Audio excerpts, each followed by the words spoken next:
mau cerita tentang musola angker. Yap, kalian gak salah denger. Nih musola emang beneran spooky, ngeri-ngeri gimana gitu. Cerita ini bermula dengan beredarnya cerita warga. Katanya, musola di kampung gue ada hantunya. Gak main-main guys, hantunya itu Falak. Lu pada tahu kan hantu Falak? Tahu lah. Masa enggak? Kalau nggak tahu, Google aja ya. Jujur, desas-desus cerita horor tentang musola ini udah berlangsung lama. Cuma gue pribadi sih nggak pernah ngalamin ya. Ya gimana mau ngalamin? Gue sholat aja telat mulu. Apalagi sholat di musola. Hahaha. Oh my lord, ampunilah dosa hambamu ini. Oke lanjut. FYI, depan musola itu ada kuburannya guys. Di samping kuburannya ada rumah. Nah, itu rumah temen gue. Namanya Mamat. Dia temen gue dari kecil. Rumahnya Mamat tuh sering banget didoain. Bahkan setiap malam Jumat kali tuh diasinin. Katanya sih, karena rumahnya dekat kuburan, jadi harus dibentengi dengan doa-doa biar makhluk halus tidak bertamu sebelum diundang. Hahaha, canda ya pemirsa. Nah, pernah ada cerita nih guys. Jadi waktu itu pernah ada orang malam-malam datang ke musola itu. Gue sih nggak tahu ya niatnya apa. Tapi, waktu mereka injekin kaki di dalam musola itu, katanya rasanya kayak gelap satu ruangan. Bener-bener gelap nggak bisa lihat apa-apa. Padahal ada jendela yang harusnya ada cahaya dari bulan dan bintang. Tapi ini nggak ada sama sekali. Dari situ dia kebingungan dan ketakutan. Karena semua terjadi begitu cepat. Tiba-tiba, dar! Ada Falak yang muncul di depan muka orang itu. Mukanya itu putih pucat. Matanya merah. Dan banyak darah di daerah mukanya. Orangnya langsung pingsan sampai pagi hari. Marbot yang niatnya hanya ingin bersihin musola, tiba-tiba ketemu orang yang tergeletak di dalam musola. Tanpa basa-basi, orang itu langsung dibangunin dan diberikan segelas air untuk menenangkan dirinya. Setelah semua keadaan tenang, dia langsung menceritakan semua yang terjadi pada malam itu. Habis itu, cerita ini jadi cepet banget nyebar ke warga lain. Kejadian seperti ini gak cuma sekali guys, tapi udah 4 kali ada cerita yang serupa dengan orang yang berbeda-beda. Yang bikin gue bingung, kok ada yang ke musola tengah malam? Ngapain?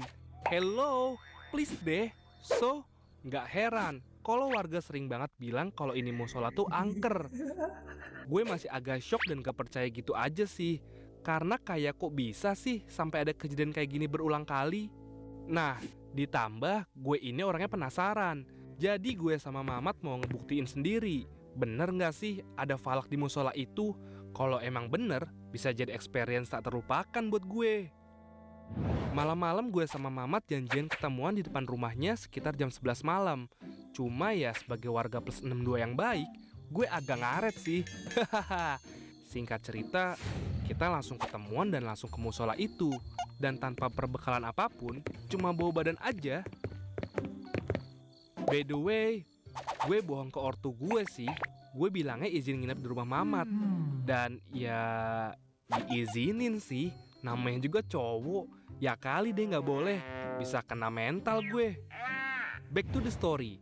Sesampainya di sana masih aman aja nih. FYI, kita nggak nyalahin lampu musola karena takut ketahuan warga.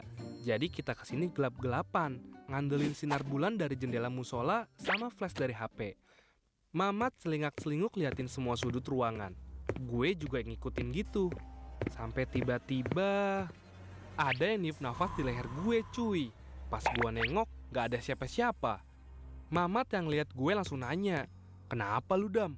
Gak apa-apa kan lu?" Gue yang so cool berusaha bohong. "Gak apa-apa, nyamuk doang ini mah." Tapi gak berserang lama, Mamat kayak mau kesandung gitu. Gue kaget dong.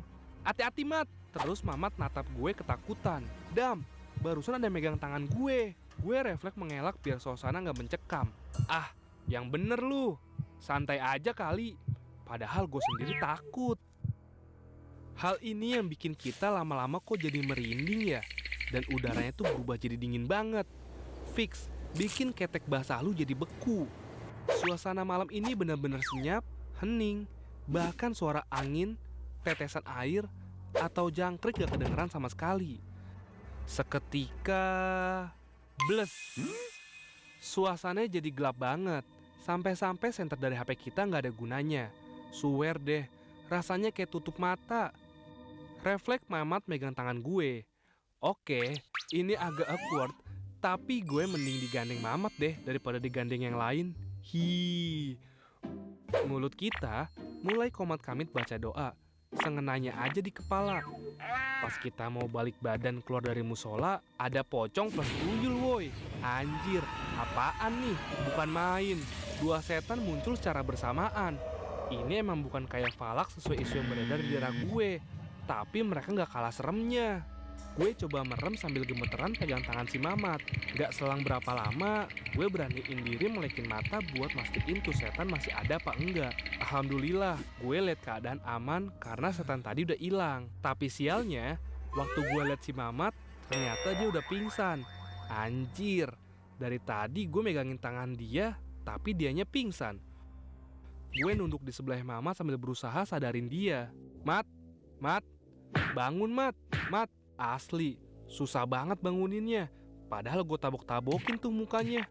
Waktu gue masih berusaha bangunin dia, tiba-tiba kayak ada sehelai kain yang nyentuh persis belakang gue. Serrrr, langsung merinding mampus gue. Gue inget kata orang, salah satu cara buat ngalahin rasa takut itu dengan ngeliatin balik ke arah yang kita takutin. Biar tuh setan hilang dan ngiranya kita itu berani. Gak pikir panjang, gue yang udah ketakutan pura-pura beraniin diri langsung zikir dan balik badan. Astagfirullah, astagfirullah, astagfirullah. Dan yang gue lihat emang ternyata kosong. Lega gue. Gue balik badan lagi ke arah si...